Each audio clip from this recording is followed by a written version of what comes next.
24 मई 2019 को Jeffrey Epstein Steve Bannon को कहते हैं, really interesting Modi meeting, he one with huge mandate, his guy said that no one in Washington speaks to him, however his main enemy is China and their proxy in the region Pakistan, they will host the G20 in 22, totally buys into your vision. Jeffrey Epstein Bannon को कहते हैं कि बहुत अच्छी Modi meeting हुई, अब किसकी हुई हमें नहीं मालूम, ये उन्होंने नहीं लिखा कि मेरी हुई तो मैं इसमें कुछ नहीं बोल रहा, बहुत बड़े मैंडेट से जीते हैं, उसी वक्त रिजल्ट आया था कुछ दिनों पहले। उनका आदमी कह रहा है कि वॉशिंगटन में हमसे कोई बात नहीं करता और हमारा मेन दुश्मन चाइना और पाकिस्तान है और हम G20 2022 में होस्ट करने वाले हैं। ये सब वो बता रहा है, रिपोर्ट कर रहा है जेफरी एप्स्टीन, व्हाइट हाउस के बहुत इंपॉर्टेंट आदमी स्टीव बैनन को। Totally buys into your vision, मतलब आपकी विजन से बिल्कुल इन ट्यून है, मिलता जुलता है।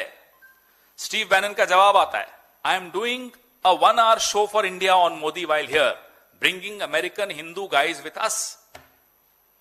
याद है इवेंट हुआ था, अब की बार मोदी सरकार नहीं, ट्रंप सरकार। ये यहां भी जेफरी एप्स्टीन साहब, सबका मालिक एक, यहां भी चल रहा है। जेफरी को स्टीव कह रहे हैं, I am doing a 1 hour show for India on Modi while here, bringing American Hindu guys with us. Jeffrey Epstein को बैनन फिर कहता है, you should meet with Modi. Jeffrey Epstein Bannon को कह रहे हैं, आपको मोदी से मिलना चाहिए, आई कैन सेट। मैंने सबसे अंत में सबसे महत्वपूर्ण बात रखी है, आपको मोदी से मिलना चाहिए, मैं फिक्स कर सकता हूं। जेफरी एप्स्टीन कहता है कि वो मोदी से आपकी मीटिंग फिक्स कर सकता है। अब किसी को कोई डाउट रहा? ये इसलिए हो रहा है हेडलाइन बदलने का काम, उदय चिप को अंदर कर दो ताकि हेडलाइन उदय चिप रहेगी, ये सब कुछ इसलिए हो रहा है। ट्रेड डील कर दो ताकि हेडलाइन ट्रेड डील पे रहे, ये मेल सामने नहीं आए।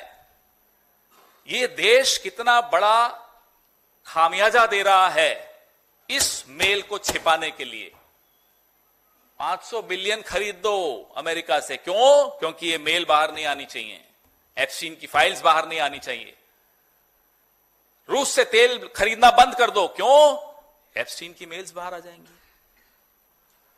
भारत के कपास के किसान जाए भाड़ में, क्योंकि एप्स्टीन की फाइल्स बाहर नहीं आनी चाहिए। You should meet with Modi, I can set. क्या बच गया इसके बाद? कुछ बचा? कोई और प्रेस कॉन्फ्रेंस करने की जरूरत भी है इस मुद्दे पर? आप मुझे बताइए।